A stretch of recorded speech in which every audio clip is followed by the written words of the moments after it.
Hello students, what's up, welcome to the channel. I hope आप सब अच्छे होंगे। बच्चों, अपनी मोबाइल स्क्रीन का ऑटो रोटेट का ऑप्शन बंद कर देना, क्योंकि मैं पेज को टेढ़ा करके पढ़ा रहा हूँ। मैं हूँ मनोज गुप्ता। मैं बनाऊंगा मैथमेटिक्स आपके लिए सबसे आसान। मैं 22 साल से मैथ्स पढ़ा रहा हूँ। स्टूडेंट्स, आपने चैनल को सब्सक्राइब नहीं किया है तो चैनल को सब्सक्राइब कर लेना।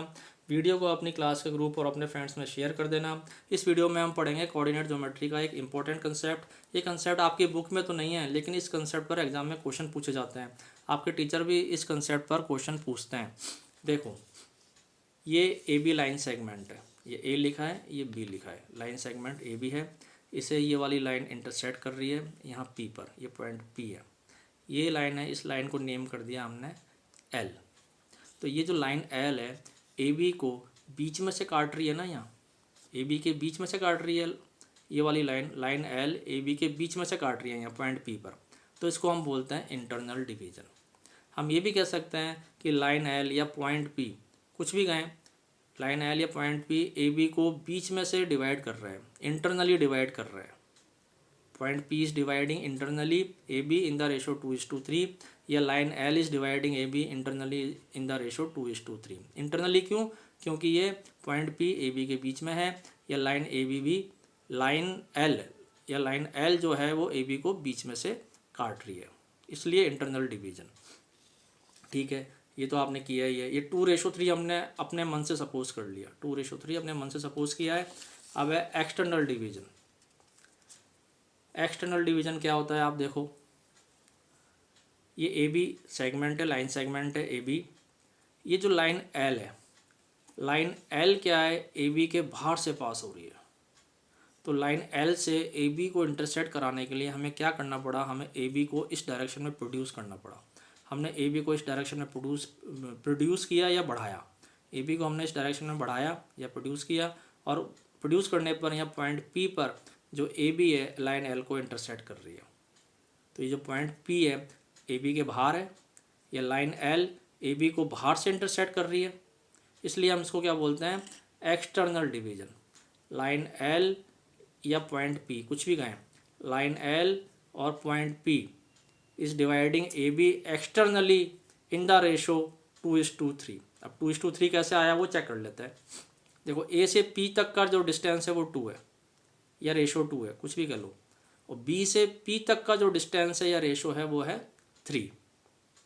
तो A P ratio B P कितना हो गया, 2:3। यहाँ लिखा है A P ratio B P equal to 2:3, या A P upon B P equal to 2/3।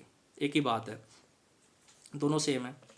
ठीक है, तो यहाँ ध्यान रखो रेशो 2:3 है एक्सटर्नल डिवीजन में। एक्सटर्नल डिवीजन क्यों? क्योंकि लाइन एल जो है वो ए बी के बाहर से पास हो रही है। हमें ए बी को इस डायरेक्शन में प्रोड्यूस करना पड़ा, तब उसने लाइन एल को इंटरसेक्ट किया है यहाँ पर। ठीक है, और यहाँ रेशो ध्यान रखना 2:3 है, A P ratio B P. और ऊपर जो इंटरनल डिवीजन था उसमें भी सेम ही रेशो था, 2:3। A P ratio B P equals to 2:3। यहाँ लिखा है A P ratio B P equals to 2:3, या A P upon B P equals to 2/3। तो लाइन एल ए बी को सेम रेशो में, भाई यहाँ पे भी सेम रेशो है 2:3। यहाँ 2:3 जो है वो इंटरनल डिवीजन का है, यहाँ पर जो 2:3 है वो एक्सटर्नल डिवीजन का है। तो लाइन एल जो है वो ए बी को इंटरनली या एक्सटर्नली सेम रेशो में डिवाइड कर सकती है। कुछ भी सेम रेशो हो सकता है, हमने अपने मन से 2:3 लिया है। रेशो 5:7 भी हो सकता है, 3:8 भी हो सकता है, कोई भी रेशो कुछ भी हो सकता है।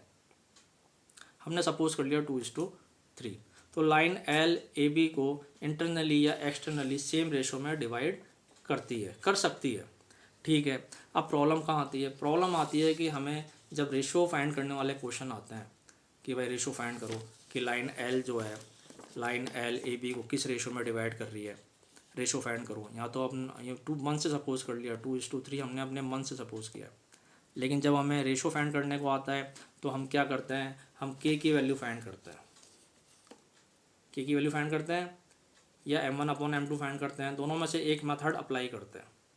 आंसर सेम आएगा, 2/3। चाहे के की वैल्यू फाइंड करो चाहे m1/m2 फाइंड करो, रेशो तो सेम ही आएगा।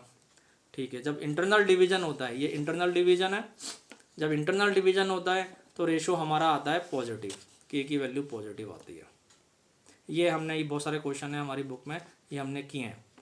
लेकिन प्रॉब्लम कब आती है, जब बच्चों को रेशो फाइंड करने को बोला जाता है और रेशो आ जाता है नेगेटिव, के की वैल्यू नेगेटिव आ जाती है, या m1/m2 नेगेटिव आ जाता है। तो बच्चे सोचते हैं भाई हमने सॉल्यूशन ही गलत किया है, हमने कोई इसलिए मिस्टेक कर दी। ऐसा नहीं होता। जब माइनस में हो जाता है, जब रेशो माइनस में आ जाए, के की वैल्यू माइनस में आ जाए, या m1/m2 की वैल्यू माइनस में आ जाए, तब आप क्या करें, आप समझ लें कि ये जो लाइन एल है या पॉइंट पी है वो ए बी के बाहर है। लाइन एल या पॉइंट पी ए बी को बाहर से डिवाइड कर रहे हैं, एक्सटर्नली डिवाइड कर रहे हैं। ठीक है, तो अब आपको आंसर में क्या लिखना होगा, जब भी रेशो नेगेटिव आ जाए तो आप आंसर में लिख के आ जाना कि line L is dividing A B externally in the ratio 2:3, या जो भी रेशो वहाँ आप फाइंड करो, 7:11 फाइंड करो तो 7:11 लिखाना, जो भी आंसर में आए रेशो वो।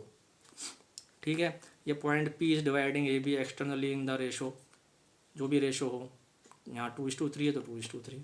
बस आप आंसर में जब भी रेशो नेगेटिव आ जाए तो आप आंसर में एक्सटर्नली वर्ड लिख के आ जाना। तो जो है आई थिंक आपको ये कंसेप्ट समझ में आ गया होगा।